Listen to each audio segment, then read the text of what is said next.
प्रधानमंत्री नरेंद्र मोदी का जापान का 2 दिवसीय आधिकारिक दौरा अब अपने अंतिम चरण में है। इस दौरान उन्होंने भारत जापान इकोनॉमिक फोरम में हिस्सा लिया और दोनों देशों के बीच व्यापार और आर्थिक साझेदारी को और मजबूत करने का आह्वान किया।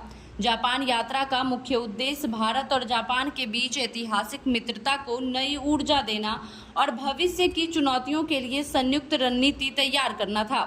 पीएम मोदी ने जापान के प्रधानमंत्री शिगेरू इशिबा के साथ शिखर वार्ता की, जहां दोनों नेताओं ने द्विपक्षीय संबंधों को और गहरा करने पर बल दिया। चर्चा में व्यापार, नवाचार, तकनीकी सहयोग, उद्यमिता, स्टार्टअप और आर्टिफिशियल इंटेलिजेंस जैसे विषय प्रमुख रहे। विदेश मंत्रालय के प्रवक्ता रणधीर जायसवाल ने सोशल मीडिया प्लेटफॉर्म एक्स पर जानकारी दी कि इस यात्रा में कई अहम समझौतों पर सहमति बनी है, जिसे पीएम मोदी ने भी साझा कर खुशी जाहिर की। यात्रा के दौरान पीएम मोदी ने जापान की तकनीकी क्षमता का अनुभव करने के लिए बुलेट ट्रेन की सवारी भी की। उन्होंने जापान के प्रधानमंत्री शिगेरू इशिबा के साथ बुलेट ट्रेन से सेंडई की ओर यात्रा की और इसकी तस्वीरें सोशल मीडिया पर साझा की। जापान के प्रधानमंत्री ने भी पीएम मोदी के साथ इस सफर को यादगार बताते हुए लिखा कि प्रधानमंत्री मोदी के साथ उनकी लगातार मुलाकातें जारी हैं और यह रिश्तों को और प्रगाढ़ बनाने का प्रतीक है। पीएम मोदी ने जापान के 16 प्रांतों के राज्यपालों से भी मुलाकात की।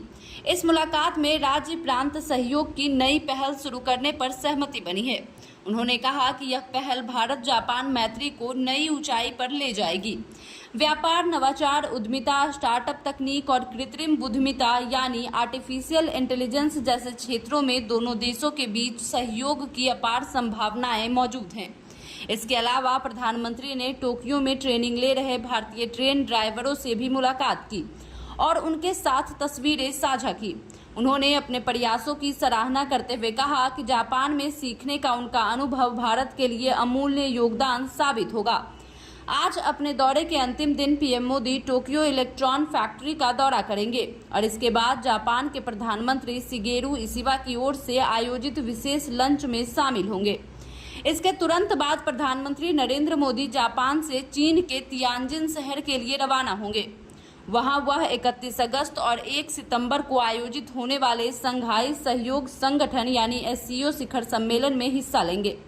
इस सम्मेलन में कई अहम अंतर्राष्ट्रीय मुद्दों पर चर्चा होगी और पीएम मोदी की मौजूदगी भारत की भूमिका को और मजबूत बनाने वाली है।